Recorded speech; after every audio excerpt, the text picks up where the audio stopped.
Hi, everyone. Welcome to Craft Politics. I'm Joseph Lavoie. And I'm Andrew Percy. And we are back this week for our last show for a couple of weeks. We're going to take a bit of a summer break. So we're going to end with a cheeky half. And for the first time in what seems like way too long, we're actually going to enjoy a beer. I feel because like you've got scared of beer, right?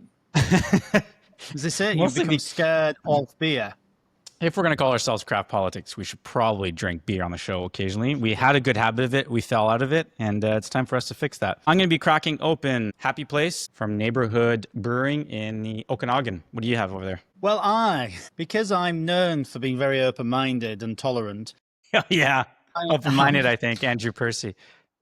That's what people think when they hear my name. I've got the Creamery, which is from Superflux, which is an absolutely fantastic brewery, as we often go to, but it's a lemon meringue creation. A lemon meringue beer. Okay. Does it have like I just want to be of... clear that I'm not at all drinking. You're going to have to drink it. Of what, sorry? You're going to have to drink it. I was going to make clear that I'm not at all drinking this because I bought these for the office party opening that we had, and that I just want rid of them from the fridge so I can make room for other beers of styles I like. Not because it's a bad beer, I'm sure it's absolutely delicious, but these beers do need to get out of the fridge so I can replace them with delicious IPAs. Well, but then you got to do your part. That's not at all the reason that I'm drinking this one today. I'm planning to throw most of it down the sink. It will be delicious. It's Superflux, but anyway. Yes. How you been? Sorry, no, actually, let me reframe this. No, I'm not going to ask you how you've been, because it's more appropriate to say, you all right? You're right, yeah, fine. Why would you ask? None of your business. You don't understand. When British people say you're all right, they're not actually inquiring as to you're all right. It's just hello. It's like, I don't actually want you to tell me anything about yourself. Yeah. Like, because we're not going to do feelings or anything. We're not doing feelings. Our friend Nick's wife, every time I go to London and I walk into the house to say hi, it's her first thing to me, you all right? And it took me years to realize what she was asking, because I was like, I think I'm okay. Why? Do I have am I looking really exhausted? Do I smell funny? No, it's just a really odd way of saying hello. I saw this American comedian who did this whole skit on, she found going to the UK really triggering because everywhere she went, people kept saying, all right. And she was like, you don't even know me. She's like, yes, I found it really triggering. She was like, I'm not all right. Why does everyone keep asking me? I was like, no, nobody wants to know how you are. It's just, yeah, hi. Anyway, look at the color of that. It's looking hazy and it tastes of lemon meringue, which is nice. But anyway, it is beer, but it's delicious if you like that type of beer. But right. I am not a sour kind of whatever thingy. Well, anyway. Not everyone listens to the show to get our hot takes on beer. So should we get into the really good stuff? Yes, let's. Okay, so story that caught my eye this week. It's happening right now as we record for a live action issue, which is Prime Minister Carney conceding that a tariff-free deal with Trump is unlikely. He said this in advance of a virtual cabinet meeting. He said there is little evidence that Washington will drop all duties, and he warned that negotiations obviously will intensify before the August 1st deadline for Trump's threatened 35% levy on Canadian goods. So this is interesting and important because it's the first on the record admission that any ceasefire will leave protectionist barriers in place. And so it's going to, I don't know that this is a shock. I think my perception of this, Andrew, is that we always got a sense there's probably no real scenario in which Carney was ever going to negotiate some amazing, completely free trade deal. What we're looking to do here is just to stop the bleeding, right? And I think that admission is probably expectations management. When you have to manage expectations, it's usually good in political comms 101. Burst the balloon before someone else does it for you. Well, there has been this theory, hasn't there, that all along Trump has intended to get to a position where he applies a universal 10% tariff.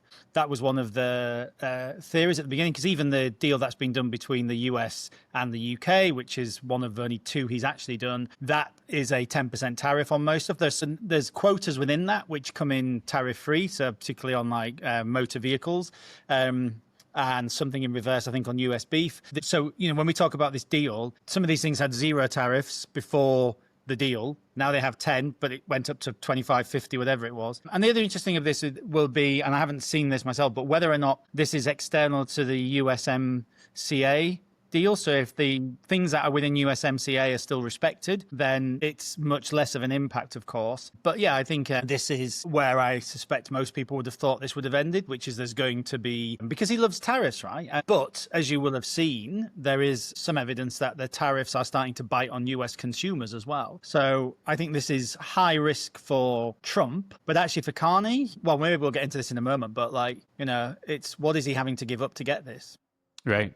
Well, I mean, that's the thing. Does accepting some tariffs change his leverage? Does it change Canada's leverage? Does it weaken or sharpen our hand in these talks? I don't know that it does. I mean, Trump is, you know, has been the type of character that wants to prove he got some kind of deal done. And if you need to telegraph to him that you're prepared to get a deal done, then maybe that helps. But, you know, I think I said on last week's show that that deal is only going to, that deal, whatever arrangement is agreed to in that moment in time, it's only going to be like, it risks just being good and valid for a day, 2 days, 3 weeks. Like as soon as Trump has some other reaction down the road, the whole thing can get torn up pretty easily. So I think we also have to manage our own expectations about what an agreement is going to look like. And we shouldn't just assume that means that even if Prime Minister Carney unlocks an agreement of sorts with Trump, that this problem has gone away. This is a problem we're dealing with the next 3.5 years, potentially even longer. There was a interesting discussion around the UK deal,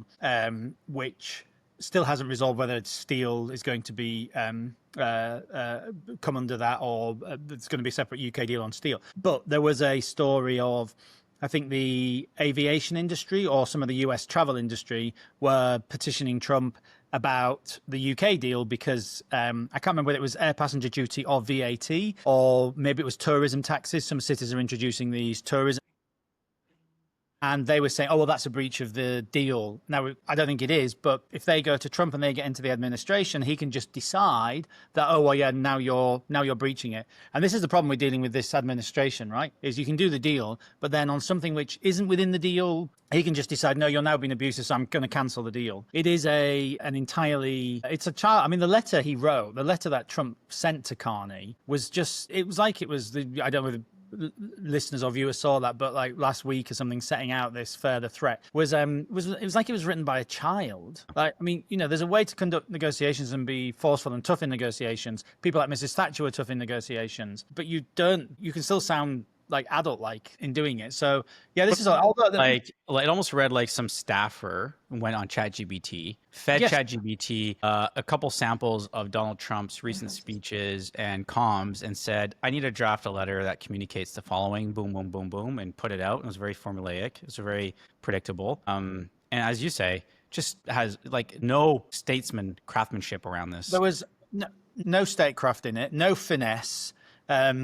You know, this is the president of the United States sending a letter to his nearest geographical neighbor and one of the nearest neighbors, you know, in terms of alignment. And it was written like a child. I mean, the whole thing is just ridiculous. But there is some evidence, as I've said, that Americans are starting to lose patience with some of this as well, because I was looking at some of the polling in the US, particularly amongst, I think, older voters who had been a solid base for him, whilst they were still relatively on side. I think I've seen conflicting polls on this, but he's, and I think some of that goes down to some of the aggressive ICE and immigration action maybe, but also just, you know, if there's, and that's one of the stories we were going to, I think, look at today is, you know, US inflation's on the rise. Well, no shit, Sherlock. If you apply an external tariff, that tariff is paid by consumers, not the country the stuff's coming from, which has been one of the most frustrating things about this from the very beginning.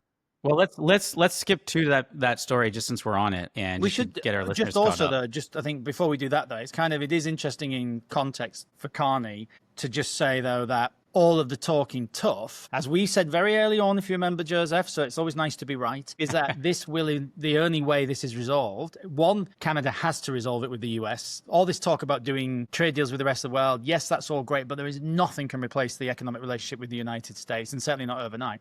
But also it means that Canada, as I kept saying a couple of times, the phrase I've used is bend the knee. And we saw that, didn't we, on the digital services tax, where, you know, the Prime Minister Carney just said, oh no, that's going away now, because this is an abusive relationship in terms of its size, right? So he's going to have to bend the knee. And then the question on that is how that affects his popularity here. But anyway, sorry, on the US inflation stuff. Well, the numbers are out this week. So US inflation reaches 2.7% as the tariff framework starts to hit. So headline, CPI accelerated from 2.4% in May. It's overshooting forecasts. Economists are saying that 10% baseline tariff, sector-specific levies are now feeding directly into food and consumer good prices. So this is where I think you start to really feel the pain, and where I think public opinion may shape. Now, that being said, these are, I think, Q2 numbers. The type of impacts you would expect, I think, on consumer prices as a result of tariffs are really not going to start to properly kick in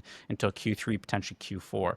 So what I'm really interested in keeping an eye on is how public opinion evolves on Trump as we get closer to that critical holiday season, as we inch into American Thanksgiving, Christmas season, and as consumers start to realize just how much more expensive life is as a result of tariffs, is at the moment where we start to see a bit of a cliff on his public polling support. I don't know, but this is the start of something potentially bigger. That also said, I have heard some economists say we may not fully get to an acute pain on the tariff stuff. The Americans may not get to an acute pain, but it might just be like this lingering cold or mild flu that never goes away, that you just perpetually feel it. It's not strong enough that you can't go to work and you can't drive your kids to their sports activities, but it's annoying enough that you're perpetually dealing with it. And that may be the state of inflation in the US for a long time. Cost of living is what did for many governments over the last couple of years. So we shall see. But at the same time, of course, the tariffs are bringing in billions of dollars to the federal coffers as well. So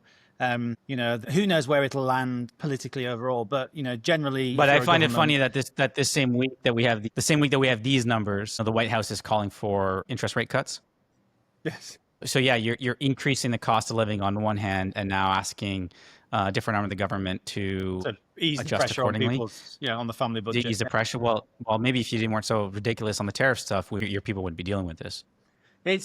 So I did find quite interesting this week with Lord Mandelson, who was the creator with Tony Blair of the whole Blair third way, Clinton Blair thing, a designer of the architect rather of the 1997 Blair landslide, had said some very critical things about Trump in recent years. He's now a member of the House of Lords. Anyway, got made the UK ambassador. He has a bit of a reputation for being quite slimy, and that seems to have worked because he's ingratiated himself very well. But he did an interview with the BBC this week where he was questioned on some of this and his previous statements. And I thought this was absolutely spot on. He said, in response to some of those previous criticisms, he said, well, there is a grain of truth in everything the president says. Maybe not on everything, but certainly on the big issues. And I thought that's absolutely true, right?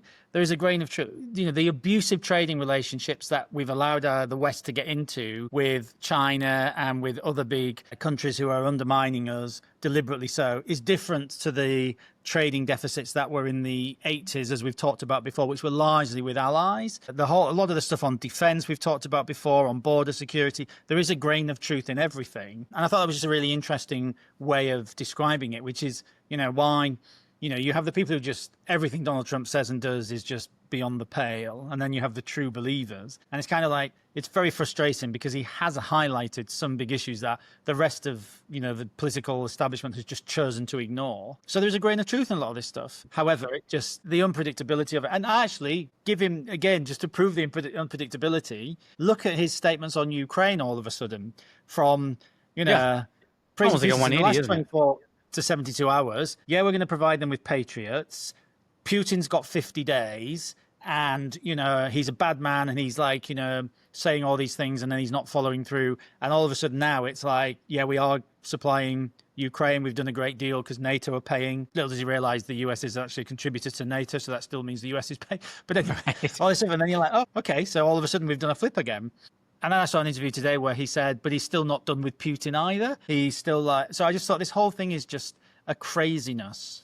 On everything. But it's, I think I mentioned this last week or a couple weeks ago when we had Serena and Bridget on the show, which is, I think that he's just got it's almost like he thinks in like a goldfish, flashes of thought that last for seconds or minutes or maximum a day at a time. And then he's off to the next thing. And it's like he wipes clean the entire memory of what he had decided or what he said on the previous thing. And today's a fresh day. Whatever fresh thoughts I have, that's what I'm running with. That's what I'm going to make some headlines with. And it's extremely frustrating and exhausting for anyone, whether you're a state actor, whether you're a business, just trying to get business done in this climate. is Yes. extremely ineffective, inefficient, and it's a grind, unfortunately. But The thing, though, anyway, is yeah, in sorry. well, I was going to say it's an interesting political landscape that we are finding ourselves in as we head into summer and the summer break. And obviously, the tariff stuff has been all-consuming for Canadians. There's some recent polling numbers that have come out, some interesting stuff. So 4 in 5 Canadians think Trump won't negotiate in good faith. But what's also interesting, despite that, half still believe Carney can deliver a deal. And I think this is a larger backdrop on the fact that Carney is enjoying what some are calling a super honeymoon. Personal numbers are sky high, 58% approval in one poll. Liberal Party is sitting at 44.5% compared to the Conservatives at 31%. I mean, that is a total absolute flip from where we were 6-7 months ago. Yet Canadians are split, 46% confident, 45% not, that Carney can land a good deal.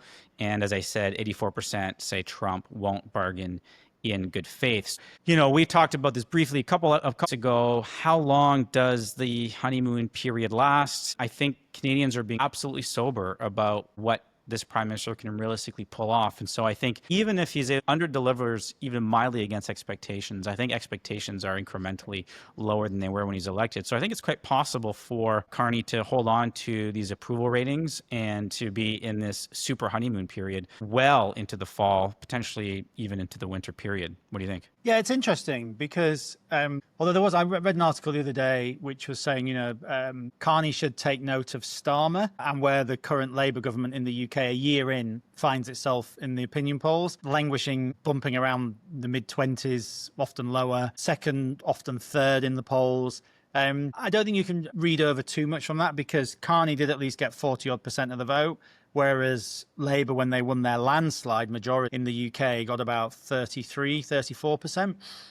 So they never had the same kind of Starmer never had the same popularity ratings as Carney. I think the more interesting question I find on this is, of course, he's going to have a honeymoon. It's only a few months, and there's not a lot of political activity. Well, there's lots of political activity, but it's still a relatively new guy with an electoral bounce. But it is defying gravity at the moment, political gravity. I think the bigger question is for the Conservatives because they've got this leadership review going on with Pierre Poilievre. Pierre had enjoyed these very good poll ratings for the Conservatives for a very long time, 20-point leads. I've talked about this a lot before, but I think when the public move, they move en masse. They smell something and they move. And I think the Conservatives will have to ask themselves some very big questions about whether having sniffed the air, having Is that what you're doing guy, there? yeah, sniffing the air. Yeah, I was doing a visual demonstration of it. You see, so I'm not like you. I like to engage the people who watch this podcast and listen, not just like sit there like a piece of cardboard. But anyway, they, once they did it again, sniff the air and they move. I'm not sure they move back. I think it's very hard to get them to move back. So the Conservatives have to ask themselves some very interesting questions, like, do they think the Poilievre playbook can be rewritten? I'm not convinced he is the sort of politician who can do that, but particularly when you've made authenticity a big part of your being. So they have this important question, right? Can he change the playbook? Do they think the playbook needs to be rewritten? And if it does, can he do it? If not, do they think the playbook that worked in the run-up to Trudeau resigning can work again? If your question to either of those is no, or to both of those is no, the question begs, what do you do in terms of the Conservative leadership review in January? Yeah, well, let me build on that. I was talking to a close friend last night about this, and we were talking about, the degree to which, we're talking about how Trudeau was the GOAT, not the acronym for greatest of all time, but GOAT in terms of scapegoat. And it is amazing the degree to which, and this is the observation my friend made, it's amazing the degree to which the sins of the Liberal Party, the sins of Justin Trudeau have been washed away with him, right? Like, he's the scapegoat. We sent him out to pasture. The Liberal Party sacrificed him. And with him out of the picture, the Liberal brand got completely rebuilt, resurrected. And the result is that the playbook that the Conservative Party originally had that proved to be effective was one that was going to work very well and was working very well against Trudeau. It did not work well against Carney. And if you believe that this has been a reset of sorts for the Liberal brand, then I think you're onto something, which is I don't think you can rely on a souring public opinion environment creating the conditions where the playbook from 6 months ago is going to work again.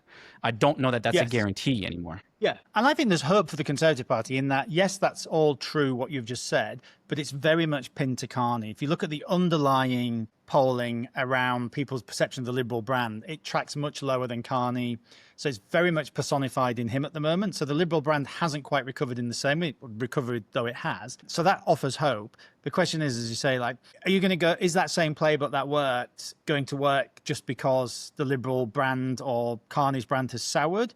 Are people looking for the same thing as a replacement to that? And I'm not convinced that that will be the case, because I think things just move on. And like, they've seen that, they've heard it before. Is it going to work? Replayed again against a new guy. It's like, it's all a bit tired. People were getting sick of the slogans. The kind of, the anger bit of it. Maybe people will get angry again, but perhaps then they'll want a left-wing embodiment of that anger will be attractive, as opposed to this more right-wing one. And that perhaps offers for the NDP. For that to be true, the NDP would have to do something to turn around, because these same polls have the NDP now on one poll, they're sitting at 7%. In another, they're at 11%.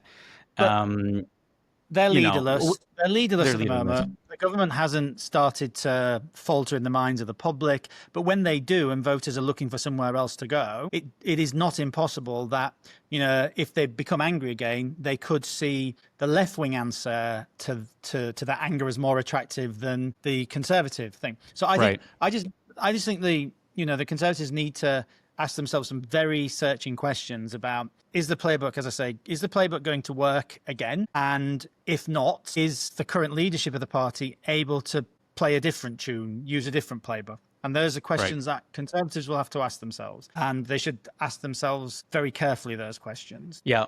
So that's going to be obviously a huge factor and a dynamic to pay attention to in the coming months, is how the Conservative Party navigates that. I think a lot of interesting threads there. I've just made light of the fact that the NDP is polling in single digits, but more seriously, more importantly, that party is undergoing a leadership campaign. Some interesting developments there, though. I think I saw somewhere that they've announced their entry fee, and for what is supposed to be a populist left-wing party, it's a pretty stiff fee, at least in the Canadian context.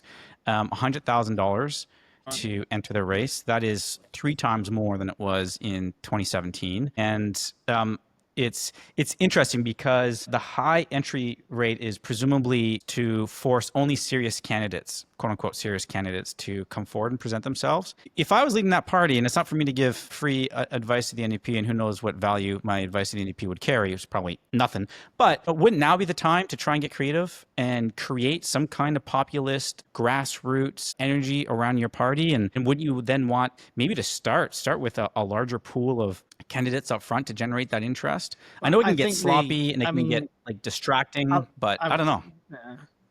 I like the theory, but I think given where politics is at the extremes, I think parties actually, the experience of recent years of parties trying to do that in some countries has not been great. Look at the Labour Party and ended up with Jeremy Corbyn.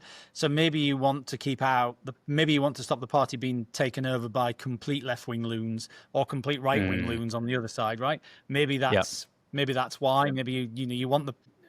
Most parties should recognise that the overwhelming majority of the electorate sits somewhere in the mushy middle, and consequently, the only way to electoral growth, really, that in a serious context, is to have a reasonable portion of the mushy middle, and a very significant portion of it to get you into government, right? So maybe that's what I don't know their thinking, but and a lot of these races, often when they have too many candidates up front, they're just such a chore to get through. As political observers, you're like, all right, let's just fucking get to the. Can we? I'll start paying attention when there's like 3 or 4 candidates left. I'm not going to pay attention when there's 16 people running.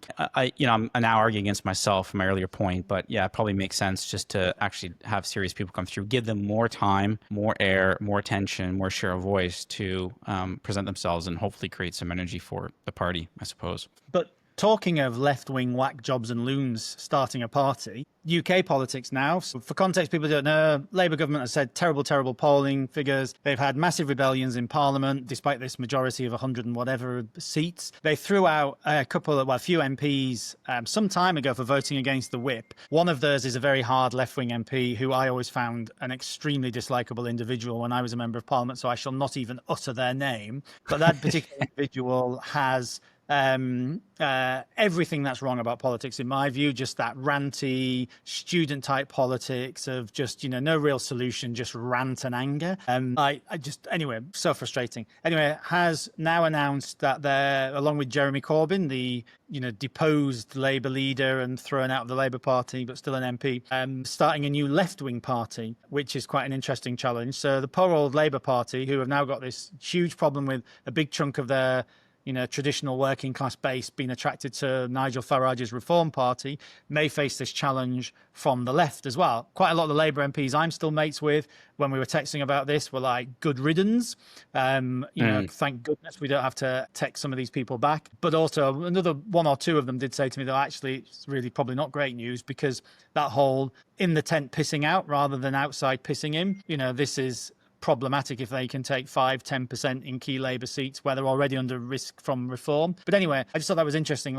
British politics continues, despite this massive majority from this Labour government that's only been in a year, to operate as if it's still a minority parliament, which is what UK parliament has been like since 2015-ish, but certainly 2017, when we didn't have a majority. Then there was a Boris majority, which was quite big. Still was like there was no majority. Labour get this massive majority. It's still like there's no majority because MPs on, governing party MPs are just all over the shop. And but is this just the new business as usual in the UK these days? Like, is this just the new reality? And we're just, it feels so foreign because it's not been the history. But is that just the new operating environment? Just all the dynamics that we're dealing with? There's always been an element of independence in like the British House of Commons, more so than I think in Canada with the power of the whip. But it was kind of like, most people would come on board at the very end, and you kind of got you get something from the government. And then I was a serial rebel on stuff, which might surprise you, but you always played within certain rules still of like, I'm not going to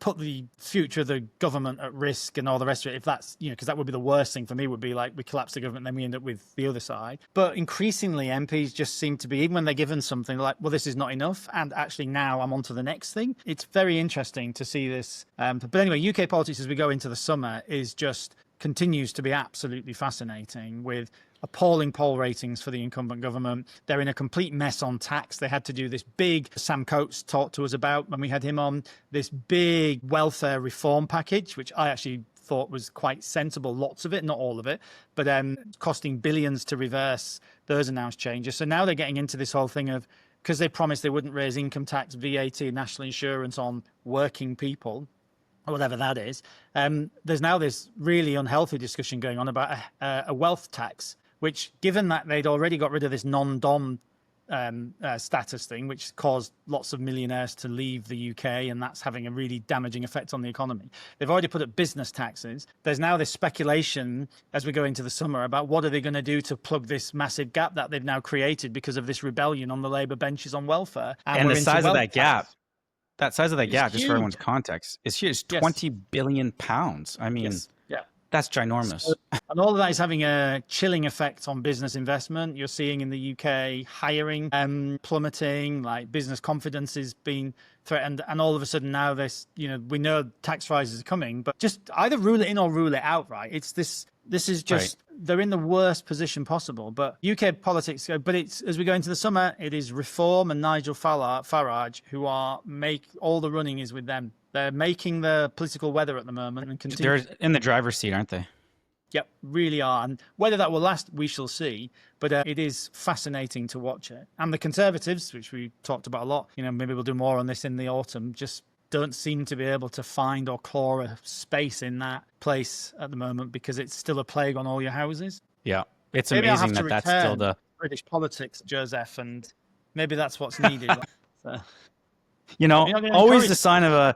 I think this is where every politician is the same, right? You have to have the ego to be convinced that you yourself single-handedly can reverse reverse these things. To be clear, I have no answers to the ongoing problems of the British Conservative Party. I do not know where it should place itself right now within this context of squeezed by reform and, which we'd never talk about enough in the context, squeezed by the Liberal Democrats in traditional Tory heartlands. Labour aren't really a threat there so much, but the Lib Dems, and then they've got Labour here as well. So it's a real, I don't know how they define themselves. So anyway, interesting. So, well, it's going to be a lot for us to keep an eye on. So a shit show in the UK, a shit show in Canada because of the shit show in the US. If I'm going to summarize what we have as we head into the summer, it's going to be really interesting for us when we come back. So we're going to be taking... really, isn't it? We should do motivational speaking with this, like everything's shit and looking ahead, it might get shitter. It's a TED Talk right there. Yeah. So let's... on that note, maybe we should just take some tasting notes because you know what's not shit is a delicious craft beer. I'm reminder for folks, I'm drinking the Neighborhood Juicy Pale Ale. It's a breezy 5.3%, and it tastes like a little tropical delight, you know, just a little bit of tropical notes, bit of citrus, it's a little bit of mild, a small amount of pineapple in there, and it's light and easy to consume, and it's getting really hot here. I don't have the air conditioning on because I'm recording this in the garage, so it's good. It's a little refreshing. How's yours? Well, it's, as I said, it's called the Creamery. It's a lemon meringue sour, and I describe it as lemony and meringue. As advertised. Actually, I don't dislike it because it's like I'm drinking a lemon meringue, which is quite nice. Right. Oh, but without the problem of having to eat the meringue bit, which I never really like. When my mum used to do lemon meringue as a kid, I was always like, why don't we just do the lemon bit and just have that without the meringue? I agree. But it's like having the lemon meringue. Give me the bright neon yellow, pasty lemon filling. Delicious. I could do without the egg white protein. So that's my tasting note. It's like lemon meringue, but without the meringue. Yes. Nice. Well, on that note, yes, we are going to be taking a couple weeks off. Andrew and I are traveling a lot over the next couple of weeks, family vacations, work, so on and so forth. So we'll be back in your feeds mid-August. We might pull some more of our best hits from the last couple of weeks and put them back in your feed to make things easy. But this will be fun. There's going to be a lot for us to cover in the fall session. I'm back with new guests as well, and maybe some repeat ones as well. So stick with us. And some new installments, new segments, new fun things. So we're going to get a little bit creative, take our time off to get creative too, but what else we can do for the show. If you have any ideas, please do send us a note. We are keen to adapt as our listeners want. I mean, not too many notes because some people are a bit rude when they write. So, mainly about you, but anyway. Oh, man. Off topic briefly, but I wrote a LinkedIn post last week about this experience I had when I was a speechwriter for Brian Mulroney, one of the first things I did in the private sector. And it's been getting lots of very positive comments, and I'm surprised by how much traction it's gotten. But this one person decided they'd come on that post and give me shit for the fact that I was talking about how these human moments are things that AI cannot produce or cannot deliver on. And I was just like, oh my God, you totally missed the point of my thing. If you looked at anything I've ever produced over the last 3 years, you'd realize I've been like a massive champion of AI in the public affairs world. So I actually think AI can be net positive for us with the right constraints and if we understand what we're dealing with. And anyway, it's just like some people just can't help themselves. They just can't. They just have to go on the attack, even when something as benign as me sharing a personal anecdote about a transformative moment of mentorship early in my career. It's just like some people. This is actually, I was talking to somebody in politics in the UK yesterday who said, oh, you've only been out a year, but it's worse now than it was even a year ago, and it's been getting worse. And I just thought, like, there comes a point to this very story here about people being angry where there must be a point where you can't get angrier, and then do we like suddenly all end up really happy again? Because this is just like where people just want to just talk people down and just be rude. And well, I saw in one of my social feeds, and it wasn't Twitter because I barely pay attention to Twitter, but I saw it might have even been on LinkedIn. Someone posting they had gotten a billboard of sorts painted or glued to the back of their pickup truck. And the image of that billboard was the image of Mark Carney tied up, rope bound, and thrown into the back of the pickup truck. And it was like a good illusion, it almost looked real the way it was produced. Right? And the whole post is about like, he's been under-delivering, we have to get rid of him, the liberals, and it was like really, really aggressive. And it was pretty much endorsing violent behavior against our elected officials. And you know, it frustrates me that this has become so normalized that we can talk about people that are trying to do public good, even if you fundamentally disagree with them. Like, we are not the place where where the way to deal with disagreement is through violence, or even to joke about that kind of violence. Now, someone may tell me I got no sense of humor and I'm a bit of a prude on these things, but I've seen too many of my friends on the receiving end of these types of attacks, and it's not just disrespectful. It is traumatizing. It can create a level of paranoia because now your security risk profile has gone up. Like, it's just, we don't want this, and it frustrates me how political anger is manifesting itself this way. Maybe Canada should ban that nasty little bunch of singers from Northern Ireland, whose band name I won't say because they don't deserve it, who talked about killing MPs, and they've also done some very nasty stuff in support of like Hezbollah. They had a flag up or something, and all this kind of stuff. And but they've become like they're beloved by these progressive leftists, but yet they called for, I think, Tory MPs to be attacked, or MPs generally. And you just kind of like, but we have this normalization of violence. But then the problem is then it's not, when people do tackle it, it's not applied equally, right? Now, I would say this is somebody from on the right, right? Because we had some of those nasty riots in the UK, and quite a lot of the people got the book thrown at them. I have no problem with people having the book thrown for them if they've engaged in violence or encouraged violence against anybody or against elected officials. But then when you see the same, you then see some of these very terrible protests on the streets, very anti-Semitic things. That guy at Glastonbury chanting for death to the IDF. Whatever you think about the conflict, you don't call for the death of a bunch of constricted 18 and 19-year-old Jews because everybody has to serve. So you're effectively saying every teenager in Israel should die. Nothing seems to happen to them, right? In fact, they become more popular. Yeah. You've seen him like getting booked in venues as like because he's getting. So that's my rant. But can I really write anything? Nothing. Any of that is as bad as what happened to me on Saturday, though. Why? What happened to you on Saturday? I went to a beer festival with one of our colleagues, whose name shall remain anonymous. We'll call him Mario, and him and his wife, and he's about 30. He is just about to be 30, and we were getting beers. They went to stand somewhere. I went back to get some more. The guy came up to me and he said, "Oh, is that your son?" And I looked around and I thought there's like, I just assumed there was like some annoying 7 or 8 year old kid being a complete and utter, shit. And that he was asking me if it was my kid. And I was going to be like, no. And then I realized he was talking about this 29, soon to be 30-year-old. And he thought he was my son. And he said, "Oh, I just wondered if that was my future, going out drinking with my son."